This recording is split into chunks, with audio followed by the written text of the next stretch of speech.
Hi, welcome back. This morning we're going to be talking about an issue that has also been caused a little bit of a tiff, and that is about the CDF and the CDF kitty, or as we are calling it, the CDF millions, and the battle for those CDF millions. And to help us put this in perspective is Moses Lesonet, who is the chairman of the CDF committee, and he's going to be joining Mutegi Njau. He's going to also be telling us about a new CDF bill that seeks to correct some of the quote-unquote inadequacies that were pointed out by the courts, and they're going to be delving into that, as well as the accusations and counter-accusations as well. So you want to get in that conversation. The SMS number is 22422. That number again, 22422. SMS your views, comments, questions, and since the chairman is here, maybe even your suggestions. And on Twitter, the hashtag to use is Power Breakfast. Mutegi. Thank you very much, Raburu. Mheshimiwa. Yes. The court had ruled that CDF is unconstitutional. Yes. That because of separation of powers, MPs cannot continue being executive or patrons of CDF fund. Yes. And also become registrars and oversight. Yeah. You can't work and do a project, then supervise it, then evaluate. Yes. Now the parliament is trying to rectify that, so that the anomalies found by the court may be rectified. Yes. Tell us the essence of that bill. What will it do? Yeah. And whether actually it will sort out the mess. Yeah. Thank you very much, Mutegi. And I just want to thank you for inviting me to this morning session. And yes, the court on 20th of February this year identified various defects in the current CDF Act. Among the defects, of course, the major one was we were performing functions, or the CDF was funding functions which are otherwise devolved to the county government. So it is true that we have a new bill in the House now. It has gone through the first reading, and that bill, of course, corrects all the defects which were identified by the court. For that matter, in this new bill, the CDF will cease to continue funding activities which are devolved, those activities which the Constitution has given to the county governments. This bill has also corrected what we normally call the separation of powers. The members of parliament will cease to perform executive functions with the assent of that bill. So we are working very hard to beat the deadline which the court gave us for 1 year. That deadline is ending on 20th of February next year. So we hope by then, yes, this new bill will be law. Essentially, what will the CDF not do? Now, essentially, with the new bill or the new act is passed? With the new bill, the CDF will no longer finance health projects. It is no longer going to build a dispensary. It is not going to build an hospital. It is not going to do a water project, those small water projects at home. It is not going to finance ECDs, that is early childhood education centers, because those are already devolved. So basically, I want to say those are the three major ones which the CDF will not do. What about roads? Well, roads, there is still an aspect of national government in roads. Like, for example, if there are problems along the highway, there are some roads which are not devolved, and very soon we are aware that there is a bill coming to the House to define roads, to define which are the roads which are devolved.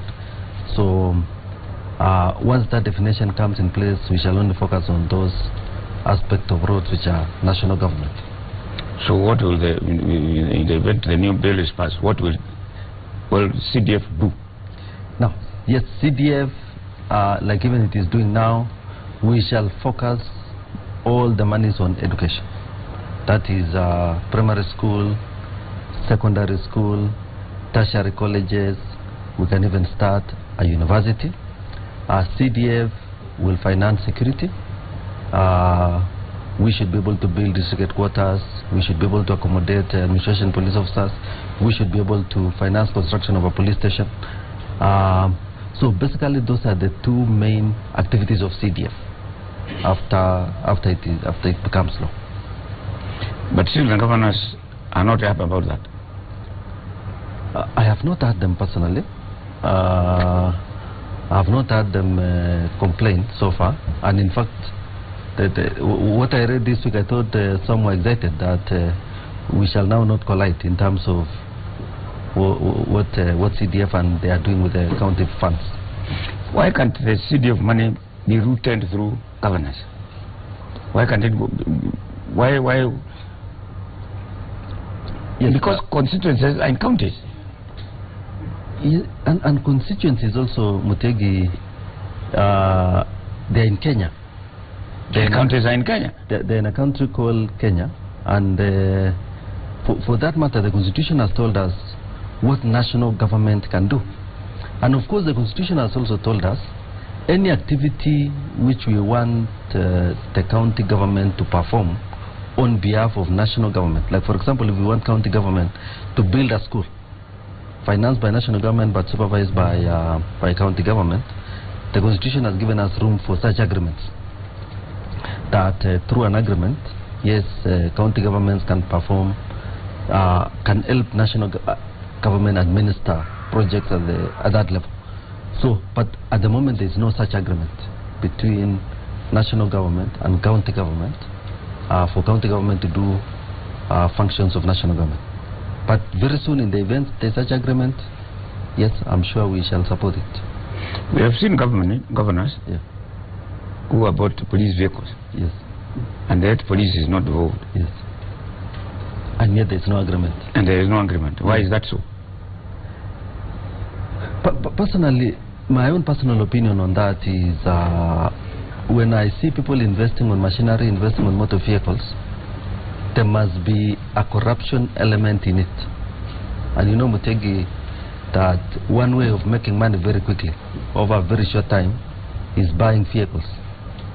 That when you top up some, so I think there's a bit of corruption in it. I don't see why a county government wants to invest on police vehicles when they don't have classrooms in their ECDs, when they don't have medicine in the hospitals, when they even don't have an hospital. So there must be other motivations. But surely ECD and security, what is more important? Now, national government. If the police have no vehicles in a county, and especially when they were buying vehicles at this time of Jubilee government, when I know that we've given adequate resources to the National Police Service Commission to buy motor vehicles, when we have allowed the National Treasury to even lease vehicles for police, and I want to tell you there are more than enough vehicles now for police. I'm sure it's no longer a complaint. And in fact, those counties who purportedly bought vehicles for police, I'm sure such vehicles even are not in use.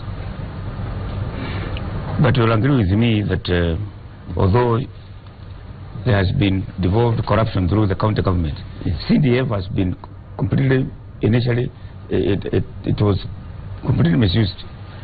No. What are the new bill? What safeguards does it have to ensure that CDF money is used for the purpose for which it is intended? Not say that you are building a primary school or secondary school, and you go there, you find one classroom will cost 3 million.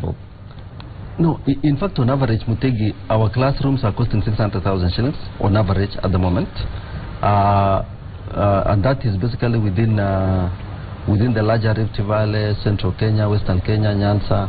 When you go down to Northeastern, yes, a classroom goes up to 800,000 shillings. So we are still able to demonstrate value for money in CDF, and also when currently CDF is available for audit by the Auditor General, and we are very, very comfortable with the reports as released by the Auditor General now, that CDF is actually able to demonstrate what I've just told you, value for money. And in fact, the loss in CDF and the wastage, because there are two problems in Kenya at the moment, that there is corruption and there is wastage. In terms of CDF, we are not seeing that much loss or theft of CDF money. Reason is they are community driven. If you are building a classroom, you give the money to that local community and they build the classroom. And in fact, it is CDF That is the reason why today there are so many teachers who cannot go back to Northeastern. 10 years ago, there was no teacher to refuse to go to Northeastern because there was no classroom.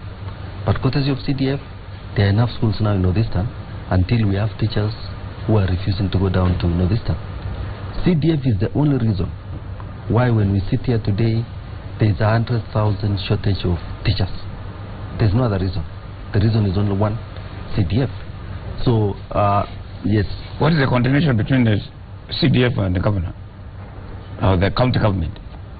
The relationship between the CDF handlers in the county and the county government? No, the CDF handlers are at the constituency. They are performing national government activities. We are actually, at the moment, CDF, the sole agent of national government at the constituency. That is why now national government decided to build technical training institutes in every constituency. What is the agency used? CDF, because it's effective, it is efficient, it's able to deliver on time. So we have very, very minimal relationship with the county government, unless when we need a third party to look at the adequacy of our projects, to look at the technical aspects of our projects.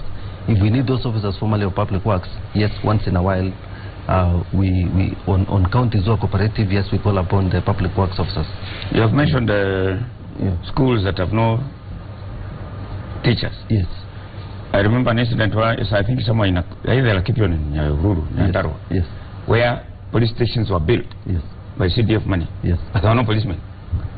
Yes, it just tells you the speed at which CDF is moving, that we are moving much faster. That's wastage. No. If you are going to build a police station and there is no policeman, what is it for? And actually, before we do that, before we build a police station, we are always in agreement with that agency, that local OCBD, that it is them who desire a police station there. It is them who demand. It is them who requisition. It is them who write to CDF that put for us a police post here, put for us a police station here. And our role really ends at that time once we've satisfied what they requested. So we should be able to check on such officers to inquire from them what happened, that we have delivered on your request and it's not in use.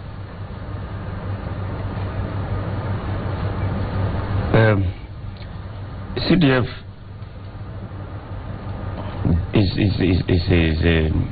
it's very localized. Yes. And the people there are supposed to be the ones supposed to determine how to use the money. Yes. How is the delivery of the money? Is it because there have been issues this I think this last week or 2 weeks ago? Yes. About the money not being there. Yes, we actually had a problem this first quarter of this financial year. For various reasons, yes, we did not get the disbursement, the quarterly disbursement as required by the law. That every quarter, at least Treasury should disburse. I think they got 2 billion shillings? We got 2 billion shillings last week and another 2 billion this week. So I'm seeing that Treasury, in a week's time, they will have really complied to the law. They will have made that requirement of a quarter disbursement to CDF each quarter. And CDF, we like the relationship we have with Treasury. That, like last year, the allocation to CDF was 33 billion. At least by the end of the year, Treasury has succeeded to disburse that entire amount. The allocation to CDF this year is 35 billion. And we are confident that by June next year, Treasury will have disbursed 35 billion to CDF. What explanation were given by Treasury when they didn't tell you, when they didn't bring the money? Well, I want to believe that the biggest challenge Treasury have at the moment is the need for cash at the counties. You must be aware that the allocation to counties this year is much higher. It is 280 something billion from last year's 230 billion. So of course that impacts on cash flow at Treasury. So we will want to, and while counties want to pay serious salaries every month, yes, CDF, we don't have such serious obligation in terms of salaries. So I believe the real problem the Treasury is facing is to really satisfy the need for cash at the counties. and we are satisfied with the explanation, and they have already demonstrated disbursement to CDF, and we are seeing in a week's time, maximum 2 weeks, they will have complied with the law. Women reps also got some allocation. And did it succeed or it didn't succeed? They were demanding allocation, and I think initially they were given. Yes. What is that money supposed to go to? I'm aware that there's an affirmative action fund. Yes. Which gave each constituency 7 million shillings. That affirmative action fund is being administered by a committee which is based at the county level. Okay? So, and more so the confusion now that it's a women, those MPs representing counties fund. But I see it like it is a good intention by government to continue financing bursary, financing medical, NHIF, through that affirmative action fund, and also to complement the WESO fund in one way or another. Maybe be able to loan monies to women groups and such like activities. So it's just a complementary fund, almost similar to why would it be associated with women representatives? For now there is a because CDF is associated with the member of parliament, which you are trying to pretend it will end. No, yeah, there's normally this confusion that CDF and the member of parliament is the same. It isn't. The CDF is managed by a board with a CEO, a board with a chairman, a board with employees, more than 500 employees. Whose appointment? Managing this fund. Whose appointment, recruitment, sustainability is controlled by the member of parliament. Now, our role in CDF is only one. As members of parliament, is to ensure there is adequate allocation of monies to CDF. That is role number one. Role number two is to ensure that Treasury disperses that money to the CDF board. And our role ends there, once disbursement has been done to the CDF board. And of course, as a committee, we receive quarterly reports from the board on the performance of such disbursement, on how far they have dispersed to constituencies. So really, our role is limited. And of course... Isn't it true that members of parliament go to Harambee? Like when they're building, for instance, when they're doing education in a secondary school. Yes. A member of parliament comes there with 2 million shillings and said, this is from CDF, I give it to you. And the member of parliament takes credit. And that's why the women of the senators also come in. They say, we senators, we are seen as if we don't develop because we have no money to give to Harambee. Yes. Why is it that CDF money is used to give Harambee to either building police stations or building primary secondary schools? Yeah. Now, CDF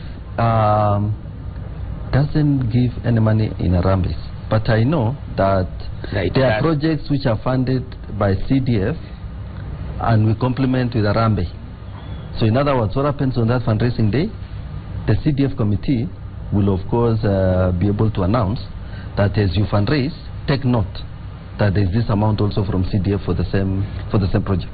I'm saying members of parliament to go to Harambee like those ones and give money and say this is a contribution from CDF. I agree. They will not say not CDF. I agree. This is CDF, but they are the ones giving it. I agree. So that to take credit. I agree with you that we lobby CDF as members of parliament. We lobby CDF to finance certain projects in the constituency. So that role we do, we lobby. Because we are the interface between one and CDF. Isn't it immoral and unethical? Yes. For a member of parliament to go to an Harambee in the building of a police station or a school and claim this CDF money, I brought it to you. And claim credit. And the people say, we must Mzuri at the school. And not only that, Mutegi, the member of parliament on all monies that flow to a constituency. It would be very difficult even to separate that money, that member of parliament, with any other monies. Whether it is money from Ministry of Water, you will have lobbied Ministry of Water that we need to do this water project. And development plans. They are development plans. It is not MP. No, on these development plans, Mutegi, they don't normally see the small things. They don't see a broken down toilet. Those development plans don't see the need for a food bridge. But all those things which are not seen by development plans is actually the reason why CDF is there. Because CDF is there to see the small things, to see those things which have been left So there is aside. a broken bridge. And the CDF is going to build it. Yeah. Why should they, my question, why would the MP claim credit? And by the way, as member of parliament, we participate in the budget making. We write the budget. Why should I not claim credit for money I have allocated in budget? It is National Assembly that allocates. So if you succeed as a member of parliament, which is within your mandate, to lobby for monies to your constituency, whether through CDF or through any other agency, why should somebody else come and claim credit? This is government money. It should be given to the county commissioner or regional commissioner. It is not member of parliament because you are supposed to oversee that project. Yes. You are supposed to ensure that the bridge or school was built. Yes.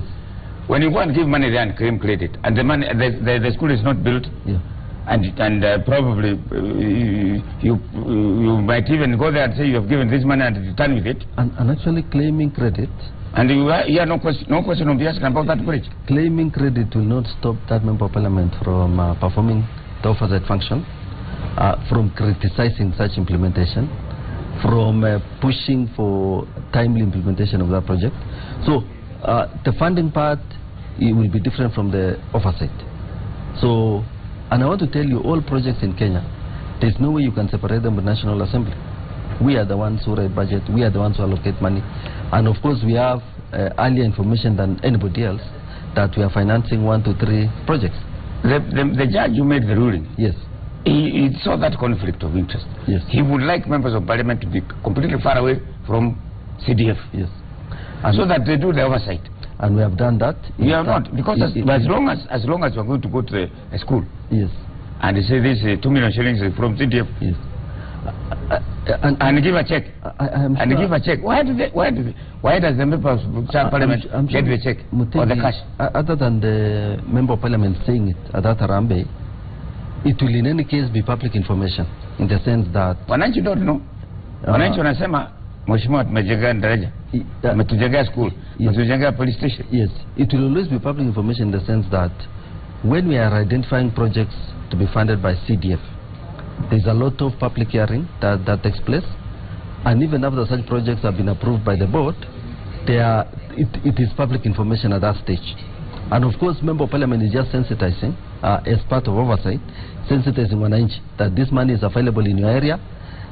Let us all help to take care of it, and of course that is all within the power, the mandate and the role of the member of parliament to sensitize, to inform. What you are calling sensitizing is claiming credit. Now, if a member of parliament succeeds to take advantage of that, I don't see any and that's why senators also want their fund, because they are saying, what will they be saying?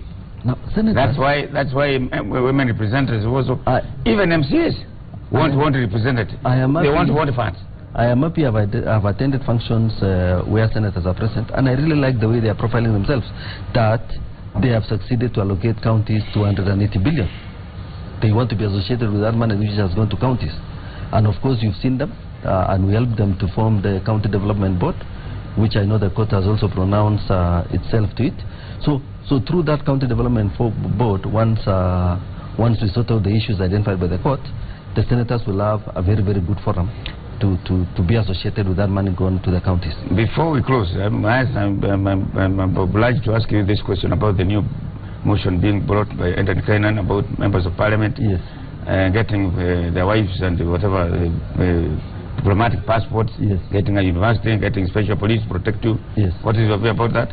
Now, Adan Kainan is a member of the Parliamentary Service Commission, and is committed to his current job of that position in the Parliamentary Service Commission.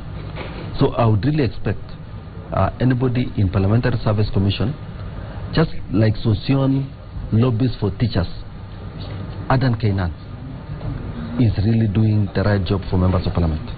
And I want to tell you, members of parliament are very, very busy people that if you are traveling, the transit at the airports, yes, we support Aaron Kenan that process needs to be fastened. And of course, even when you go to... Even if you go with your wife and children, there's a movement also, you can't leave them around. Even when you go to United States, those congressmen, they will actually pass you at the queue at all airports in the United States because they are congressmen and they are busy. They are going to another function. And I want to tell you 24 And their wives.